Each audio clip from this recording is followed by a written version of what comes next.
दोस्तों ये एक स्पोर्ट्स थ्रिलर मूवी है। इसके डायरेक्टर एरिक्सन कोर है और ये 1991 की फिल्म का रीमेक है। कहानी शुरुआत होती है जिसमें हम देखते हैं कि जो एक्सट्रीम स्पोर्ट एथलीट है जॉनी और उसके साथ ही है जेफ।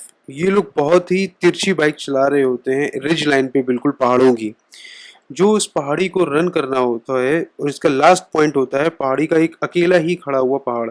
इनको जंप करके अपनी बाइक को उस एंड पे पहुंचना होता है, जहाँ पे जॉनी पहुंच जाता है। लेकिन उसका साथी जेफ जो लैंडिंग के टाइम पे उसकी बाइक गिर जाती है और उसकी डेथ हो जाती है। इस बात से जॉनी को बहुत दुख पहुंचता है। दोस्तों अब कहानी 7 साल बाद से शुरू होती है।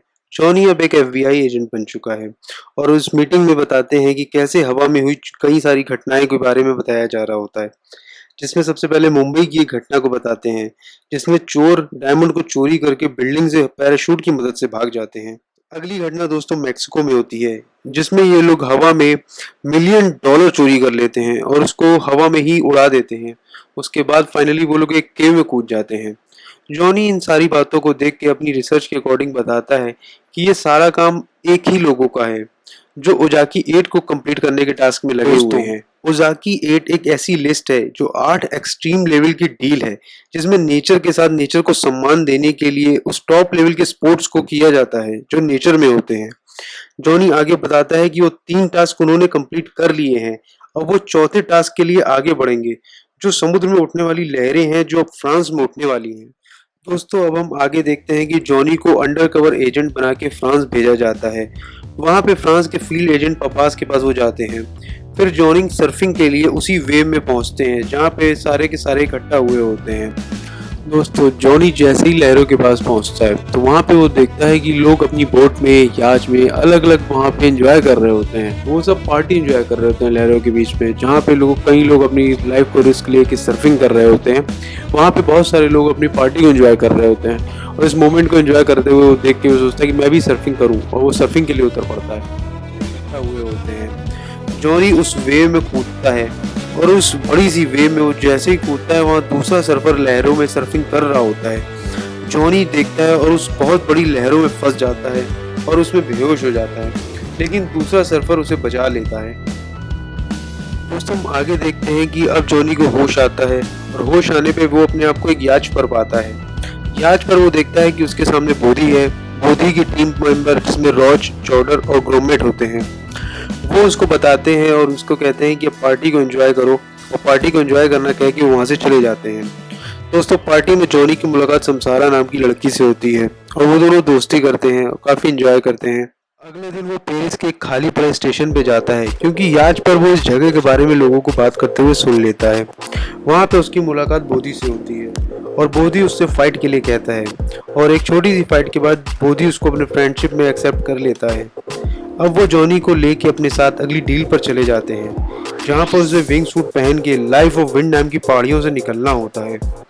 वो चारों उस डील को पूरा कर लेते हैं और बहुत खुश होते हैं और सब समसारा के साथ अपना वक्त बिताते हैं। दोस्तों अगले दिन हम देखते हैं कि वो सब अपने अगले पीक के लिए पहुंचते हैं जहाँ पे वो स्नो पीक पर उनको बोर्डिंग करनी होती है और वो माउंटेन बहुत ही स्टीप होते हैं जहाँ पे वो लोग उनको अपनी स्नो बोर्डिंग के अपने अगली डील को पूरा करना होता है। वो दोनों सब के सब अपनी स्नो बोर्डिंग को शुरू करते हैं। जैसे जैसे वो आगे बढ़ते चले जाते हैं और एक पॉइंट आने के बाद वो अपने सारे के सारे उस स्पॉट पर आ जाते हैं। लेकिन अब उस स्पॉट पर पहुंचने के बाद जॉनी डिसाइड करता है कि वो अभी आगे भी उस स्टीप को फॉलो कर सकता है। दोस्तों अब जॉनी उस अपने आगे स्टीप की स्नो बोर्डिंग शुरू कर देता है और उसको आगे ज़्यादा देख के बाकी सब उसको फॉलो करना शुरू कर देते हैं।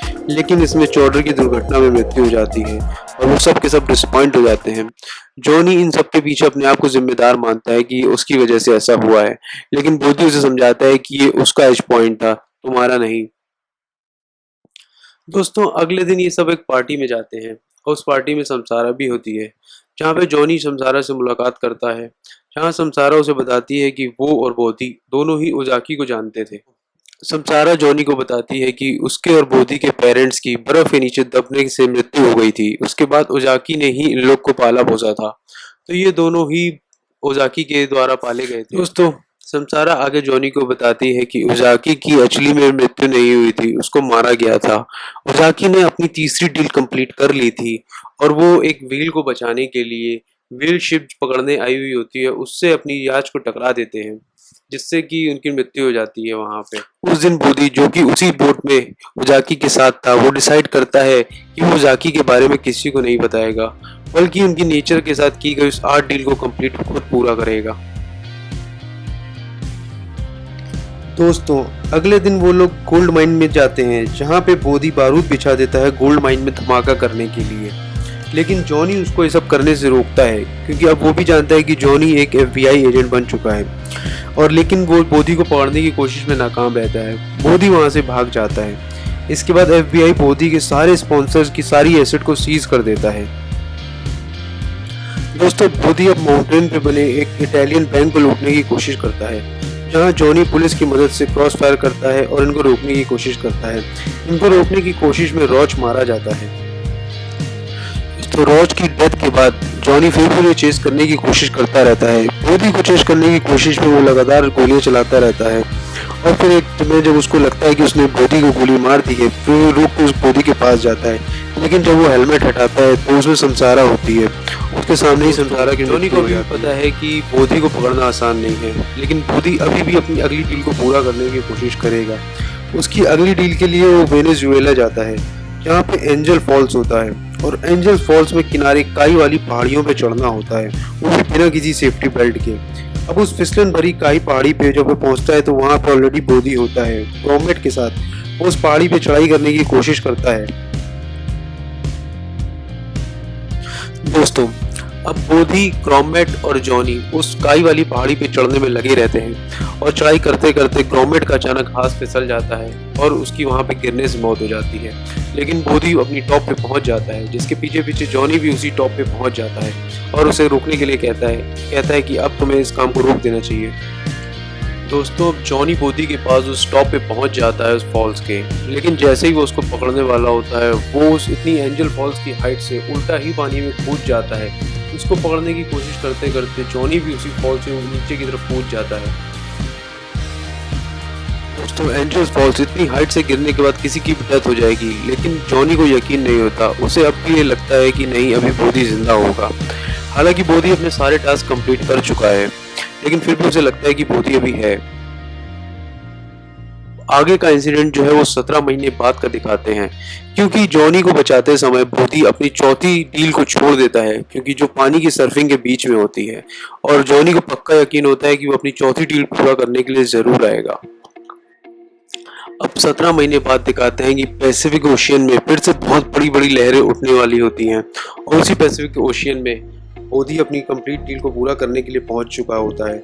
लेकिन जॉनी भी पीछे पीछे वहां पैसिफिक ओशियन में पहुंचता है और हेलीकॉप्टर से देखता है कि बोधी उतनी ऊंची लहरों में सर्फिंग करने के लिए जा रहा होता है। तभी जॉनी वहां पे पहुंचता है और उसे कहता है कि मत करो, ये ऊंची लहरें बहुत ऊंची हैं, इससे तुम वापस नहीं आ पाओगे। लेकिन बोधी उसे बताता है कि नहीं, यही एक नेचर का अंदर सबसे खूबसूरत पार्ट है, उसे इसको पूरा करना है और वो इसको पूरा करके रहेगा। वो कहता है कि नहीं, अपने आप को पुलिस के हवाले कर दो और इस चीज़ को छोड़ दो।